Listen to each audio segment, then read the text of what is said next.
All right, sorry I had to break out these videos so much.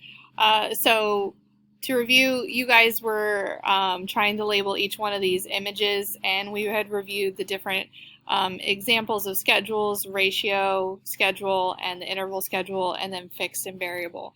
So after that, hopefully this is what you came up with. The image here in the top left, this is a fixed ratio. She has to make X number of flags before she gets paid. Over here, this is a variable ratio. We've talked about this a couple of times now. So this woman has to put in money into the slot machine a variable number of times. She has no idea before she gets paid out. Could be 2 times, could be 10 times, could be none.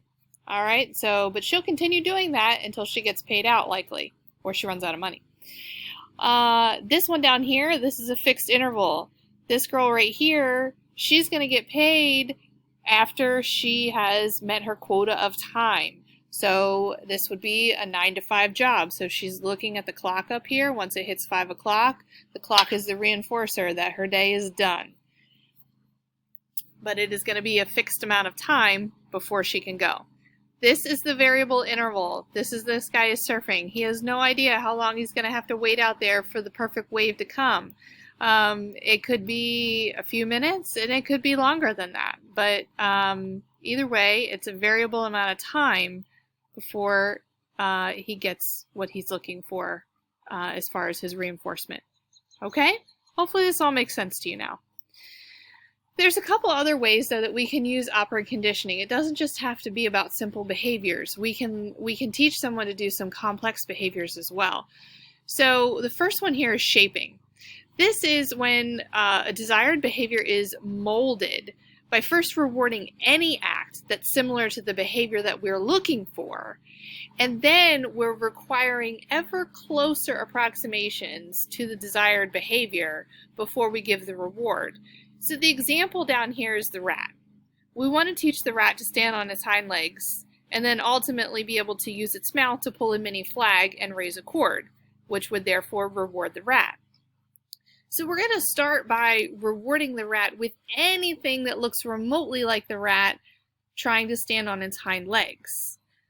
All right, the rat's going to eventually clue in, I'm getting rewarded for doing something that looks like standing on my hind legs. And then as it gets better and it perfects it, we're only going to reward the behavior as the rat is actually standing on its hind legs. So anything that's close, nope, that's not quite good enough. We're only going to reward it when it's excellent. So we're shaping this rat to do what we want it to do by slowly reinforcing the behavior until we get where we want it to be. This over here on the right, this is another type of operant conditioning. This is called chaining. This is where learned reactions that follow one another in a sequence. Each reaction is producing the signal for the next reaction. Swimming is an example of this type of chaining. So swimming can theoretically be learned in 3 chains. First, we teach arm stroking. Once we've mastered that, that's the signal that we can move on to the next step of breathing. All right, once we have mastered arm stroking and then breathing, we can then move on to the last signal, which would be leg kicking. Theoretically, after you've done all of these in order, you should be able to swim. This is called chaining, linking things in order. All right, and then we have to get into this, aversive control. And so this is a process of influence behavior by means of unpleasant stimuli. So here's an example of negative reinforcement. All right, we're increasing the strength of a given response by removing or preventing a painful stimulus when the response occurs. So you're taking a stone out of your shoe if it causes you to limp. So there's a stone in your shoe, it's bothering you. So again, we're removing that unpleasant stimulus. So just like we talked about in the very beginning of positive and negative reinforcement, this is negative reinforcement. We're removing the unpleasant stimuli. So the annoying dad making videos on YouTube for the girl not getting the anything higher than a B on her math, or the girl here removing a shoe from her, removing a stone from her shoe that's causing her to limp and causing pain. A removal of an unpleasant stimuli This is negative reinforcement. We have two other types of negative reinforcement, and they're called escape conditioning and avoidance conditioning. So escape conditioning, let's deal with this first.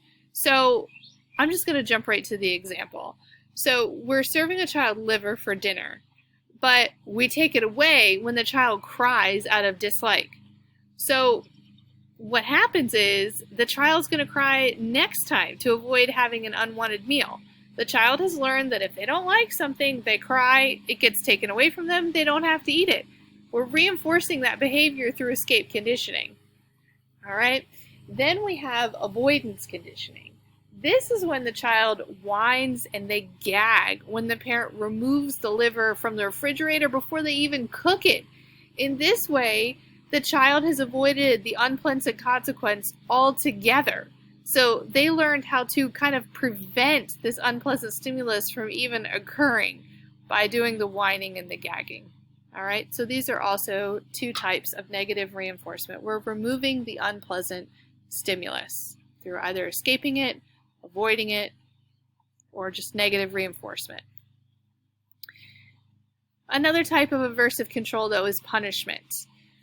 This is when an unwanted consequence occurs and it decreases the frequency of the behavior that produced it. So this operates opposite of negative reinforcement. So what we're doing here is we see a negative behavior, something we don't like. We introduce an unpleasant consequence as a result of the negative behavior. This is punishment. So we see something we don't like.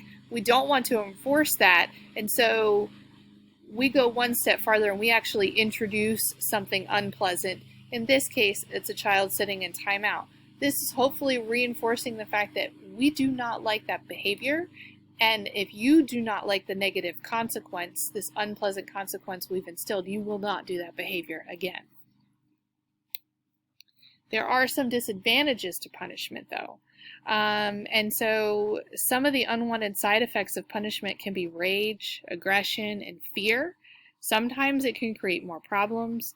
Sometimes the person being punished will want to avoid the punisher. Sometimes punishment alone does not teach the appropriate behavior. All it taught them is this is the behavior we don't like, but we never taught them the behavior we do like. We still need positive reinforcement to say, hey, this is what I do like. Hey, good job. Keep doing that. All right, so punishment alone doesn't get you there. You have to show the appropriate behavior, not just the behavior you don't like. All right, in addition, we have something called omission training, and these are actions taken which result in positive reinforcement being taken away. Can you think of any examples? Hint, hint, maybe put yourself in your parents' shoes. Maybe you've experienced some of this omission training from your parents. If you need a second to think, pause the video. If not, here's some examples. So you come home late, you might lose your car privileges. Talk too long on the phone, you might lose your phone privileges. Drive above the speed limit, have money taken away for a ticket. All right. Why would these actions be more likely or less likely to happen again, and why? What do you think? I would hope you would say less likely to happen again, because in this instance we've removed something positive. We've taken something positive away that you wanted. And so if you don't want that to happen again, you want to continue to keep the positive thing like your car, your phone, your money, you won't do the negative behaviors like coming home late, talking too long on the phone, or driving above the speed limit. Okay? So this is omission training. We're removing something, omitting it from you, something positive. All right, I'm not going to read through this, but you guys can pause the video here and take a second and review this little cartoon here. It's funny. It's very similar. Hopefully you watched the Big Bang Theory clip, but it's very similar. It's a friend basically trying to control his other friend with using reinforcement like candy. And so it's just showing you how operant conditioning works. All right, so Now that we've done all this, it's time for you guys to go into uh, this week's folder and start doing the practices. So yes, you do have to do the 9-2 quiz. That is the required assignment for this week. However, I would strongly encourage you to do the practice sessions that are posted there, the schedules of reinforcement and then the one on operant conditioning. If you give me a minute, I'm going to go ahead and pull up those practices for you, those practice worksheets, and I'm going to do the first couple with you to help explain it, and then hopefully you'll be able to take it from there, and then you'll be able to breeze through your quiz. All right, so give me a second and I will get that pulled right up for you. All right, so I went into your folder and I'm under the 9-2 Schedules of Reinforcement worksheet. This is the PDF. You guys are going to complete this in Schoology using the Schoology assignment so you can get instant feedback. I'm going to go ahead and do the first 4 with you, and hopefully that helps you. So you're first going to ask yourself as you're reading this, is this something that is constant or is it patterned? If it's constant, then it's going to be fixed. If the time or the repetition of responses is going to be random or intermittent, then it's going to be variable.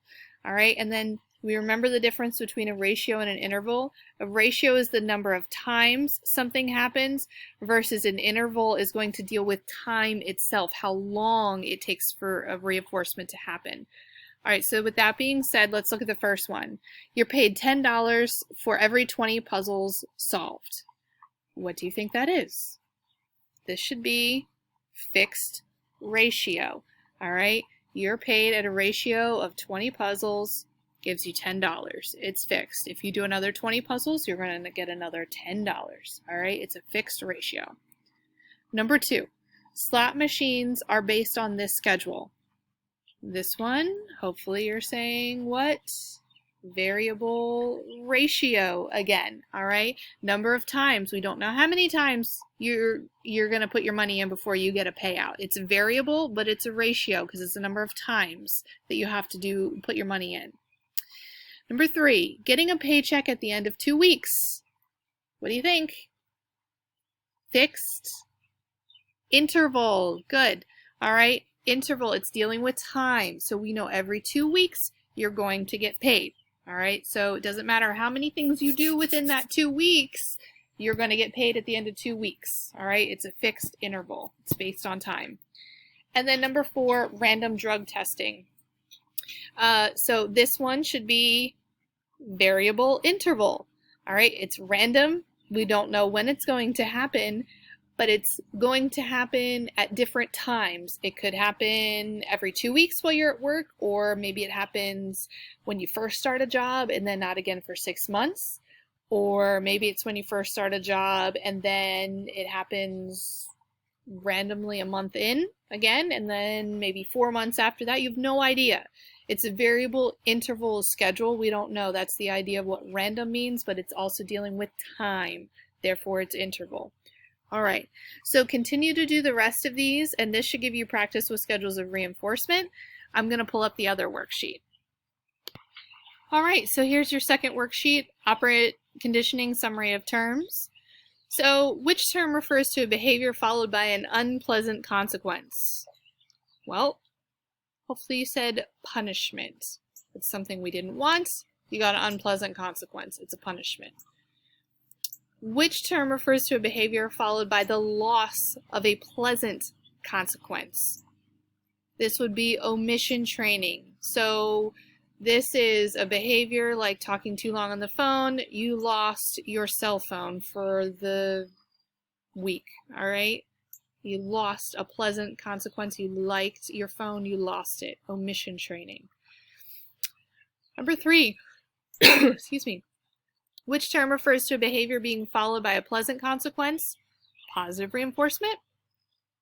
Which term refers to a behavior followed by the loss of an unpleasant consequence? This should be negative reinforcement. Which 2 terms result in a behavior being less likely to happen again? That would be punishment and omission training. And which 2 terms result in a behavior being more likely to happen again? That should be positive reinforcement and negative reinforcement. So if we want to encourage a behavior to continue, we either use positive or negative reinforcement. If we're trying to discourage something from happening,